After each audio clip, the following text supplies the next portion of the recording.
Today we will be visiting Evel Knievel's jumping site here in Idaho, Twin Falls. Since I'm already here, let me talk about the history or the biography about this guy. Robert Craig Knievel, known to the world as Evel Knievel, was the definitive daredevil of the 20th century. His life was a high-stakes blend of showmanship, broken bones, and an ironclad refusal to accept the limits of physics. The early years. Few figures in American pop culture burn as brightly or as recklessly as Evel Knievel.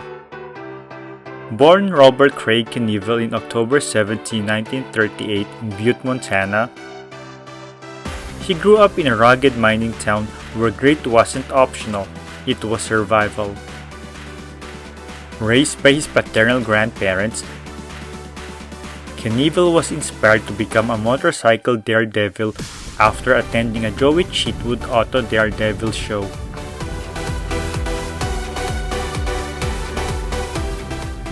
He left high school early to work in the copper mines, but was later fired for causing a citywide power outage. After adopting the nickname Evel Knievel, which legend has it that he acquired through a stint in jail, where a guard compared Evel Knievel to another inmate, Awful Knievel. Knievel participated in rodeos and ski jumping events, and served in the U.S. Army before marrying Linda Joan Borg and starting a semi-pro ice hockey team.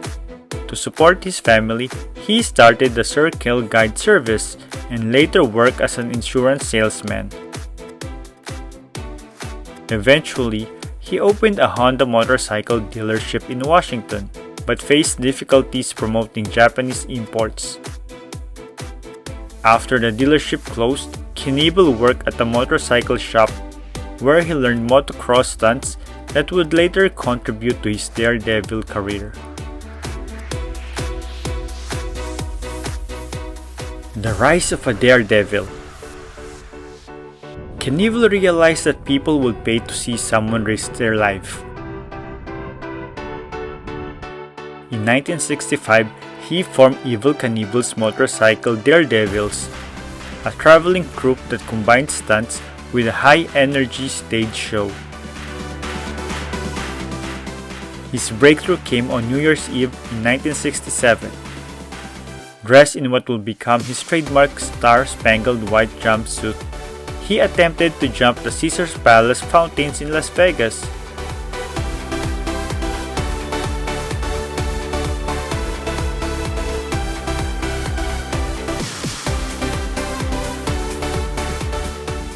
The landing was a disaster. He crashed spectacularly, suffering a crushed pelvis and femur, and spent nearly a month in a coma. Ironically, the footage of the crash, aired repeatedly on ABC's Wide World of Sports, made him an international superstar. The Snake River Canyon. Knievel's career was defined by a series of increasingly ambitious jumps, but nothing defined his career more than his audacious attempt to conquer the Snake River Canyon. In 1974, he had already attempted dozens of death-defying jumps, but he wanted something bigger, something that would cement his place in history. The Snake River Canyon in southern Idaho presented the perfect challenge. It wasn't just a jump, it was a natural barrier, vast and unforgiving, with sheer cliffs and roaring river below. No motorcycle could make the leap, so Knievel turned to something entirely new, a rocket-powered cycle. On September 8, 1974, thousands gathered near Twin Falls, while millions more watched on television. Knievel climbed into the Skycycle X-2, a steam-powered rocket disguised to resemble a motorcycle. It was less a bike and more a missile with a parachute. The countdown began. There is now just 1 minute to go. 1 minute and counting.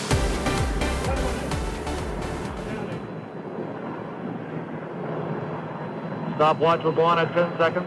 Camera's on at 5. I think Evel asked us all to be silent and wish him well in the last 30 seconds. And so we will all stop talking now for this last 30 seconds to countdown. Happy landing, Evel.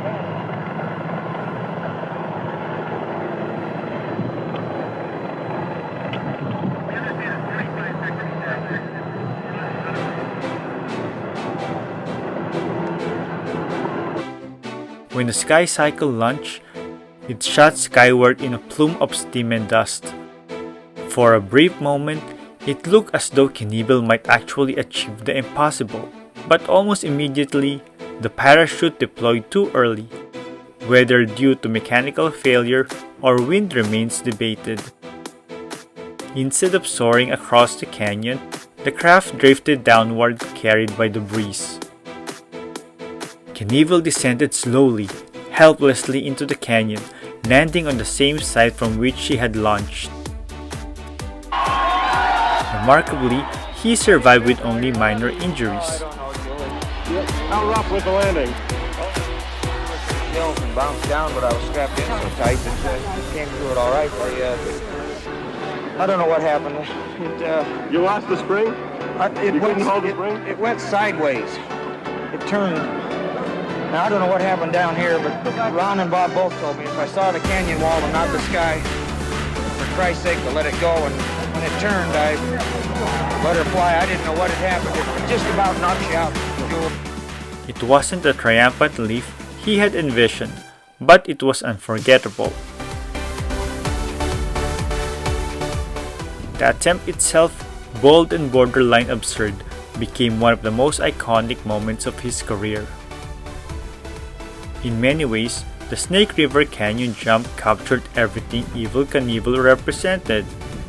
Ambition without limits, courage laced with recklessness, and an unshakable belief that spectacle could defy reality. Iconic stunts and near misses.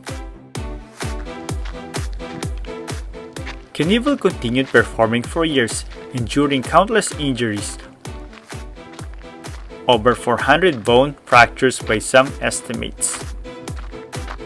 In 1975, in Wembley Stadium in front of 90,000 people in London, he attempted to jump 13 buses. He crashed again, suffering a broken hand and pelvis. In a moment of high drama, he insisted on walking off the field, announcing his temporary retirement to the stunned crowd. In 1975, in Kings Island, just a few months after the Wembley crash, he successfully jumped 14 Greyhound buses in Ohio, a record that stood for decades.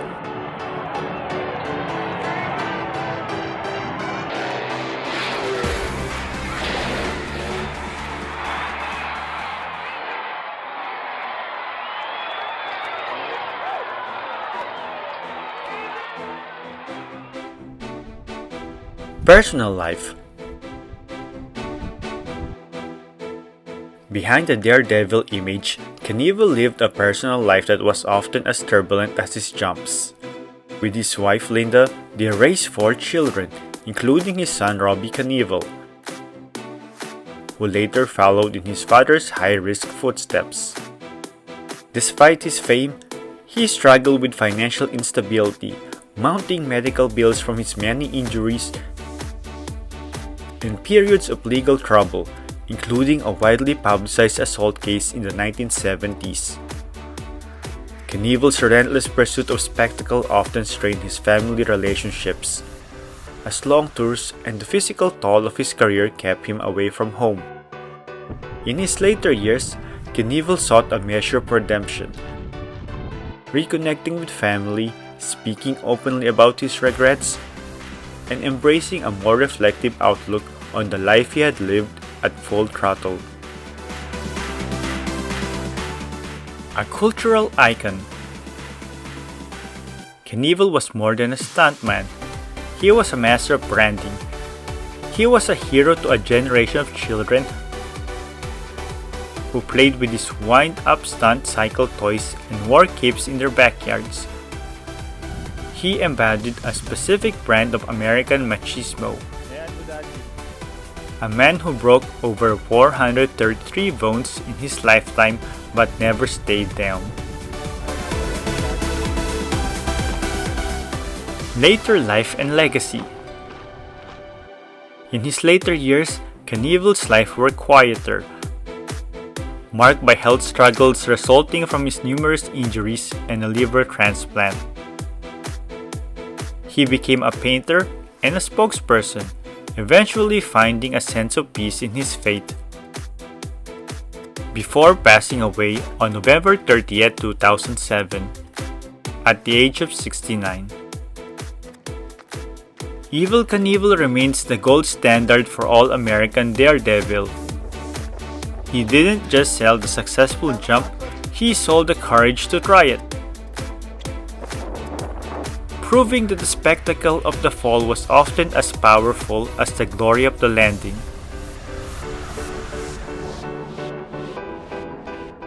And on that windswept day, above the Snake River Canyon, even in failure, he proved something essential.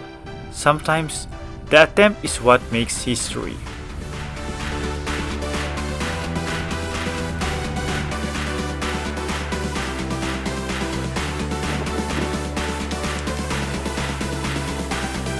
Today, his weathered dirt ramp still stands in Twin Falls, a monument to the man who dared to challenge the earth itself.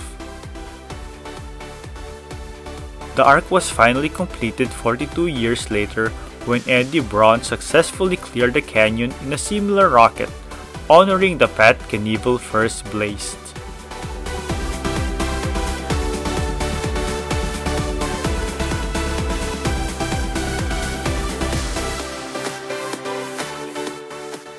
So that's it for the history of Evel Knievel, the monument, reminder for him. And until next time, don't forget to like, share, and subscribe. Bye!